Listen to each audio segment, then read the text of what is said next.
साम्राज्य न्यूज, सामान्यांचा असामान्य आवाज। महापालिकेच्या मलनिस्सारण केंद्रातील सांडपाणी नाल्यातून न जाता शेतकऱ्यांच्या शेतात जात असून पीक येत नाही अशा सर्वच शेतकऱ्यांना शासनाकडून मदत मिळवून देण्यासाठी पालिका प्रशासनामार्फत पाठपुरावा केला जाईल अशी ग्वाही पालिका प्रशासक तथा आयुक्त पी शिवशंकर यांनी शेतकऱ्यांना दिली।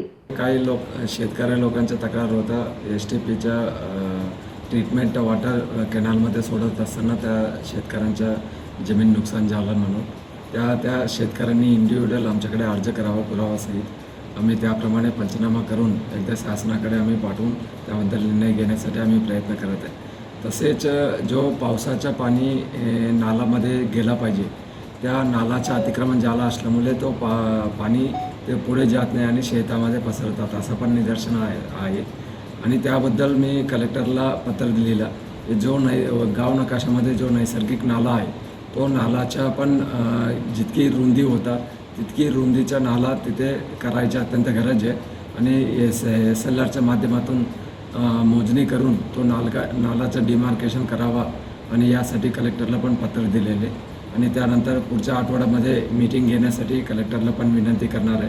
आणि तसेच आणि लॉंग टर्ममध्ये पण हे जो STPचं पाणी पुढे नालापर्यंत करण्यासाठी शासनाकडे पण नगरोत्तरमध्ये आम्ही पाईपच्या मार्फत पाणी पाठवण्यासाठी जवळपास 5 ते 6 कोटीच्या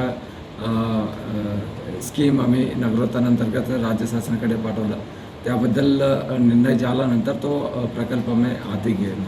सोरेगाव येथील पालिका मलनिस्सारण केंद्रातील पाणी शेतकऱ्यांच्या शेतात जात असल्याने स्थानिक शेतकऱ्यास मोठे नुकसान होत आहे।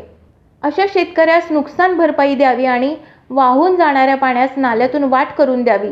10 दिवसात महापालिकेने कार्यवाही करावी, अन्यथा नंदूर सोरेगाव येथील शेतकऱ्यांसह उपोषणास बसू असा इशारा माजी आमदार दिलीप माने यांनी दिला होता। शनिवारी पालिका आयुक्त पी शिवशंकर यांनी सोरेगाव येथील शेतकरी आणि माजी आमदार दिलीप माने यांच्याशी चर्चा करून मलनिस्सारण केंद्रावरील अतिरिक्त पाण्याचा स्तोत्र तात्काळ बंद करून नुकसान झालेल्या शेतकऱ्यांना शासनाकडून मदत मिळवून देण्याकरिता पालिका प्रशासनाकडून प्रयत्न केले जातील असा विश्वास आयुक्तांनी दिल्याने मी आणि शेतकरी बांधव समाधानी आहोत अशी प्रतिक्रिया माजी आमदार दिलीप माने यांनी यावेळी दिली। काही लोक मुंबईला चालत गेले होते आणि आझाद मैदानावर त्यांनी उपोषणाला बसणार होते। आम्ही ह्या आमच्या सगळ्या शेतकरी बांधवांना विनंती केली की आपण परत या आणि आयुक्त साहेबांना मी लोकप्रतिनिधी असताना हा प्रश्न सुटत नाही असं होत नाही, त्याच्यातनं चांगला मार्ग आपण काय तर काढू।